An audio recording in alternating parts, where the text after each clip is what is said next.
choose to be better than to be bitter. Now in the Holy Bible, Matthew chapter 11 verse 28, Jesus said, "Come to me, all you who are weary and are heavy burden." All you who are weary at the occasion of life, the situation, and what you are facing. He said, "Come to me." If you are weary, if you're carrying heavy burden, then you're the candidate. He said, "Come to me."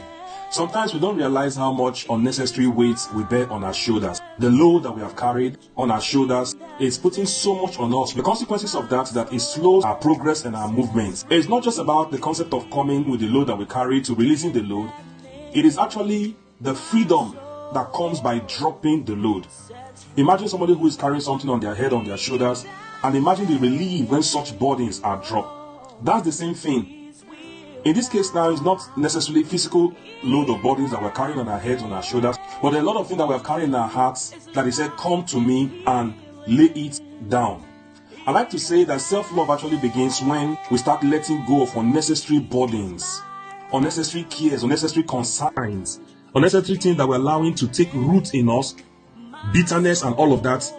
That's where it actually shows first that you are showing that you love yourself. You know, it's easy to crave love from others, but most times or sometimes I've observed, it seems quite difficult for most people or some people to actually love themselves because we misunderstood the concept of selfishness. So we think if for any reason I pay myself any kind of attention, then I'm consuming the love of myself. And if that becomes the case, as long as it's not excessive, you are not out of context. No matter who have wronged you in life, no matter who have offended you, I would like to urge with this broadcast today, learn to forgive them. They may not deserve the forgiveness, but you deserve the peace. Most of the time when forgiveness is talked about, first of all, we want the next person to take responsibility of the action, come bear, apologize, explain what they have done and all that. But the question is, how much does all of that benefit you? We're carrying so much, we're carrying grudge, we're carrying unforgiveness, you are bitter, you are heavy, you have lost your peace, you see the person your heart keeps and all. Is it actually worth it? That's why I said, the essence of you releasing your forgiveness is not because they deserve it, not because they've said they are sorry. For God's sake, I'm sorry does not actually take away the fact of what has been done, the hurt and the pains that comes from the offense that has been done. So I am not forgiving because I'm a good person. I am not forgiving because they've said sorry. But I'm learning to forgive because I deserve the peace as a person. And the truth be told, an eye for an eye will make the world go blind. So darkness can never eradicate darkness. We don't win darkness by following the path of darkness. We win darkness by allowing our light to shine, by allowing our forgiveness to shine, by becoming light. That's how darkness is dispelled. I like to say again that bitterness is a prison. Accepting to be bitter, it's a prison.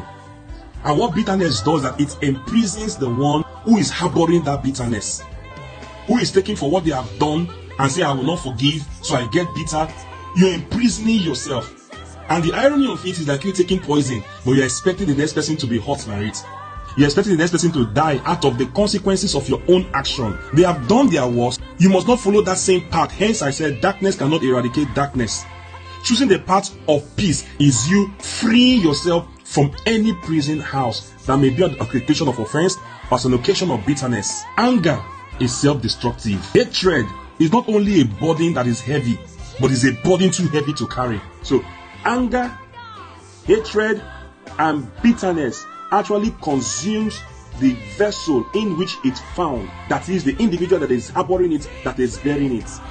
Having said all of this, I'm sure you agree with me that it's better any day, anytime, anywhere to choose to be better than choose to be bitter. Occasioned by what people have done to you.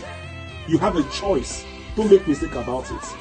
The truth be told, let it be settled in your heart that in life, people will offend you from time to time. There's nothing you can do about it as long as you are human. I'm not saying go around and keep, offending people, but offenses must of necessity happen or occur. It's going to be from time to time. It's either people are offending you or it could be you offending others. Others will hate you for no reason. They will dislike you for your guts. They will dislike you for your blessings. They will dislike you for how you carry yourself. They will dislike you for your mannerism, for how you dress. They will dislike you for no absolute reason. It does not hold a reason or make any sense sometimes. Let it be settled in your head.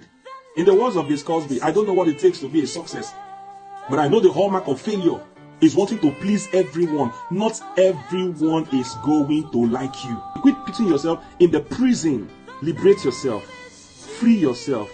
choose to be better than to be bitter. And to truly free yourself, you must learn to let go of unnecessary weight, unnecessary burden. The deed has been done.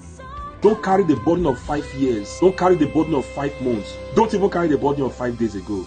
It is not worth it. You have a choice to choose to drop the weights, to free yourself and become better. I hope you put this into practice. I'll see you in the next podcast. Have yourself a nice day. Bye.